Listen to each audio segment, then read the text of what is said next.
I'm reading today from the Spark Story Bible, from the story that is called Christ the King. The priests were mad at Jesus and wanted to get rid of him. What will happen to us if the people follow Jesus? They grumbled. So they made a plan. Let's take Jesus to the governor, Pontius Pilate. He can get rid of Jesus. When Pontius Pilate saw Jesus, he asked, "Are you the king of the Jews?" Jesus didn't answer. Pilate thought kings ruled over countries and people. Jesus knew his power was about loving God. Jesus' kingdom was not the same. Pilate was frustrated. Some people wanted to kill Jesus, but Pilate didn't think Jesus had done anything wrong. Pilate didn't want any trouble, so he handed Jesus over to the people. The priests smiled. Soon Jesus would be gone. Jesus knew that he would die, but that wouldn't be the end of the story. Jesus knew God's plan, too.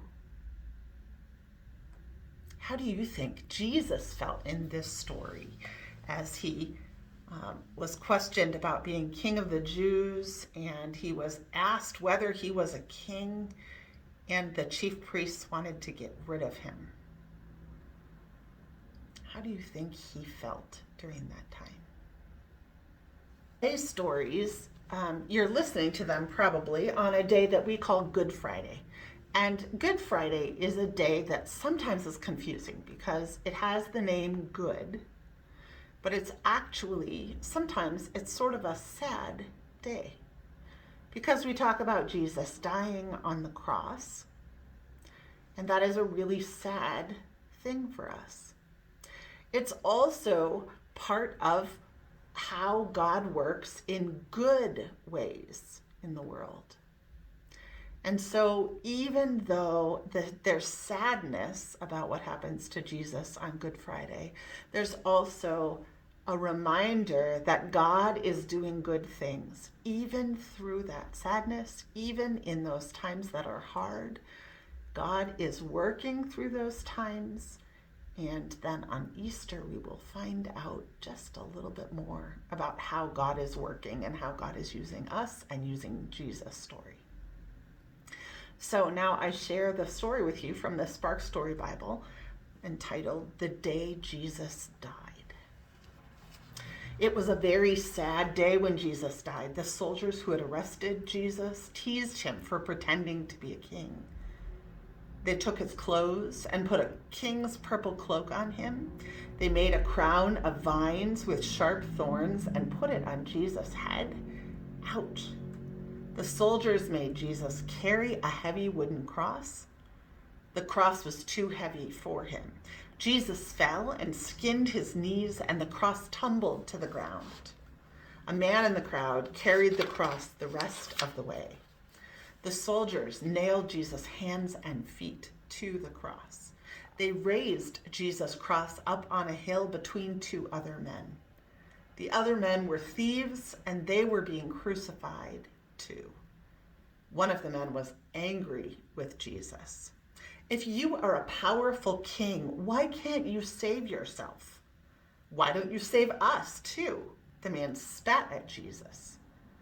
But the other thief believed in Jesus. He shouted back, "Don't you know who this is? This is God's son. He hasn't done anything wrong. We are being punished for our mistakes, but Jesus shouldn't be here." The man turned to Jesus and asked, "Will you take me to heaven with you?" Jesus looked at the man and loved him. Jesus told him, "Yes, today we will be in heaven together." After a while, the world grew very dark, as if a terrible thunderstorm was coming. It was as if all of creation was crying because Jesus was about to die. Jesus was feeling all alone and prayed to God to see if God was still there. Of course, God never left Jesus. God was with him the whole time. Jesus looked at the crowd. He was so sad that people didn't believe he was God's son. He asked God to forgive them for killing him. The soldiers offered him some sour wine, but he didn't want to drink it. He was ready to die. Finally, Jesus had fought for long enough. He said, "God, The work you gave me to do here is finished. He breathed a final, long, slow breath, and then he died.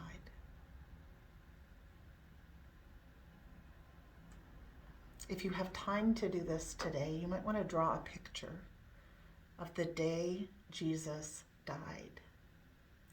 And think about what color you might draw in order to show the sadness of this day.